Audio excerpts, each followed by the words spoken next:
We come to this part of the evening where these small-scale models of the sculpture of Crazy Horse now do for our profession what the Emmy and the Oscar do for people who are actors.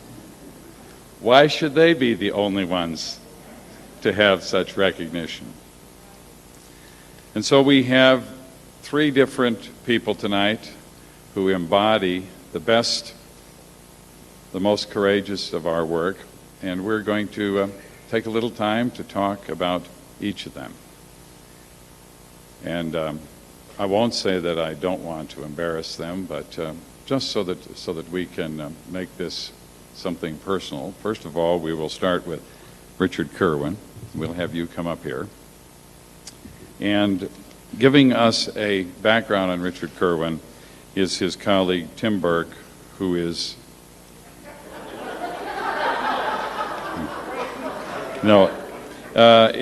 Steve Van Bachern.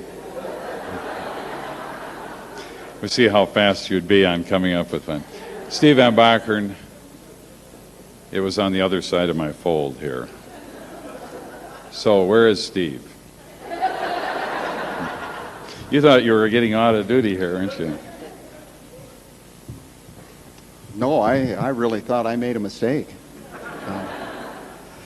I first met Rick Curwin through a videotape series on his book, Discipline with Dignity, which, by the way, is in the hands of over 300,000 people. And when I looked at that videotape, I said, an interesting man. I'd like to meet him someday. And this last Saturday was the first chance I had to meet Richard. He's an interesting man.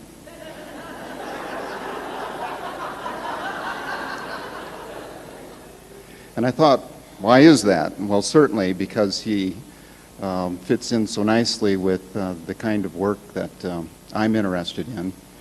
The man has written 11 books, traveled 24 countries, spoken to audiences all over the world, and I find that interesting.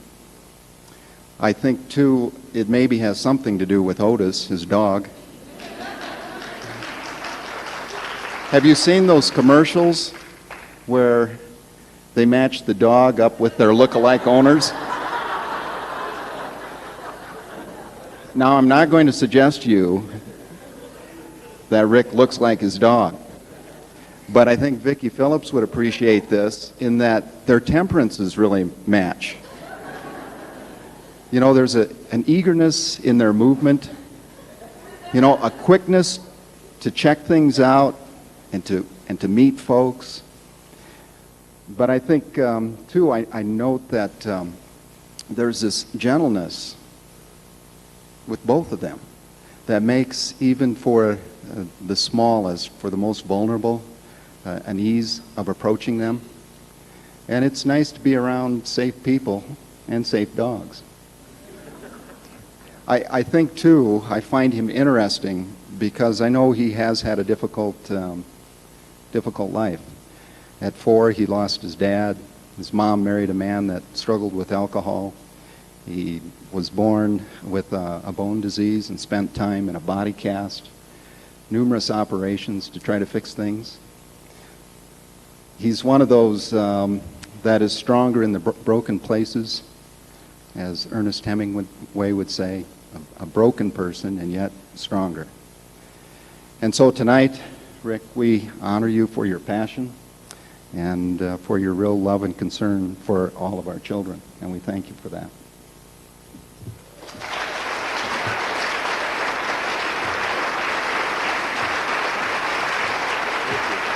Give this to you right now. Am I supposed to cut that? Yeah, you're gonna say something. Do you want me to hold it for you or something?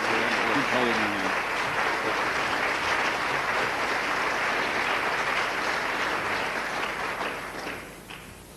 Thank you so much. 8 years ago, I was in Eagle Butte doing training, Discipline with Dignity, with my first Native school, and I was pretty ignorant of Native people, so I probably learned more than I taught. And when it was over, the chief came up and had a garbage bag, and he said, "This is to honor what you've done for us. And I said, well, I can see what you think of it. And when it opened up, it was a star quilt. And I didn't know what a star quilt was. I just had no idea what it was. I'd never heard of it. Was never explained to me its significance. And it was so beautiful, I felt awkward taking it. Have you ever gotten a present you almost didn't think you deserved? So I said, I can't take something like this. And he said, this isn't a present from the store. This is a present from my heart. And I'm giving you my spirit. Don't you want it? So I took it and started to cry. And it became one of my most treasured possessions that I ever had. And then 2 years ago, I had a house fire. And the fire pretty much destroyed everything I had. It took away my savings account, blew up my car. It destroyed a brand new marriage. And I had to jump out of a second-story window, and I broke 2 bones in my back. I lost all my teeth surgically in the same day. It was pretty serious. And instead of getting Prozac, I bought Otis. So he's my... Those that are wondering why I have Otis, he's my therapy dog.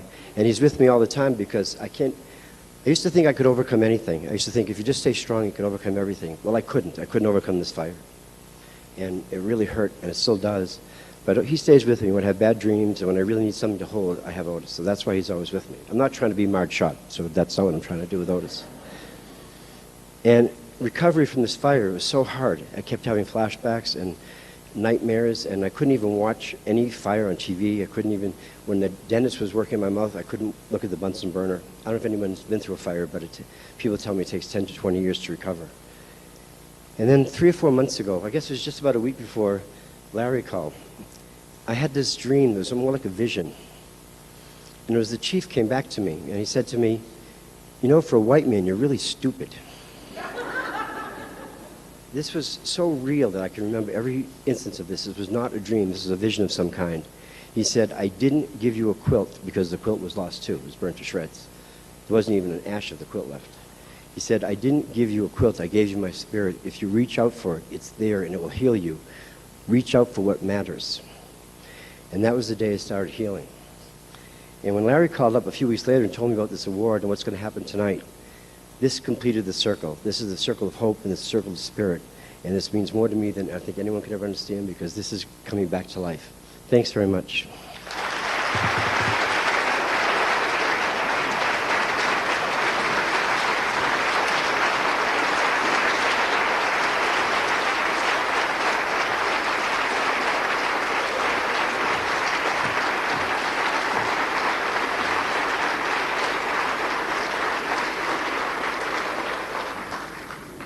Thank you. I feel very honored to be able to speak to you and to tell you a little bit about some of our tradition here among the Lakota Nation.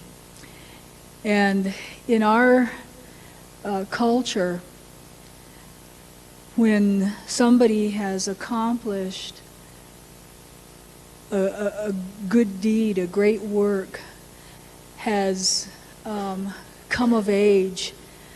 There are numerous different passages in a lifetime that we recognize and reasons why we honor people.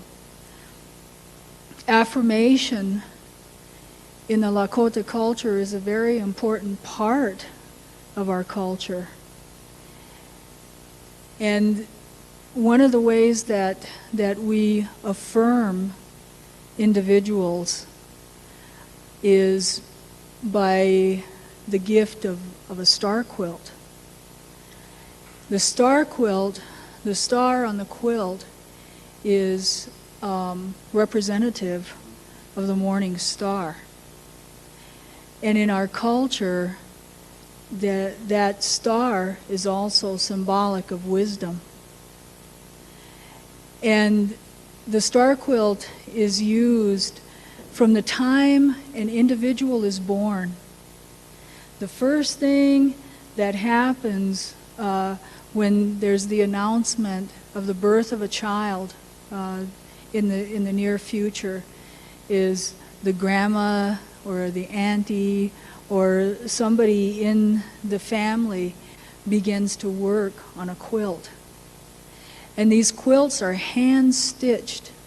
When you look at them, they look like they've been done by a machine. but they're actually hand-stitched. And the pieces have to be cut very meticulously and the exact same size.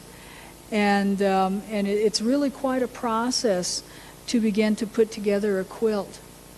But the woman who makes the quilt is beloved of the one who is expecting. And so she begins this process of getting the quilt ready before the child is born. And so the quilt is hand-stitched. And each stitch is made sure that it's the same length, so it almost looks like a machine has done it. And so when you come into this world, you're covered with the star quilt as you come in. And during a person's lifetime, they may achieve many great things and many honors, and they may have many star quilts, but there's always also one special star quilt that's set aside, because that star quilt covers the coffin when you leave. And so the Lakotas come in under the star quilt and they depart this life in the same way. And so to receive a star quilt is a very it's an honor that the Lakotas bestow upon an individual to recognize and affirm them in the work that they have done. And so, Larry?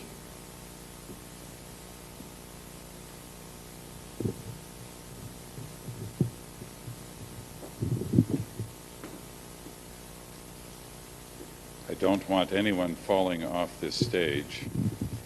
So, Richard, and presenting the star quilt are Jolene and Sabrina from Woodland Hills.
Bill Tran.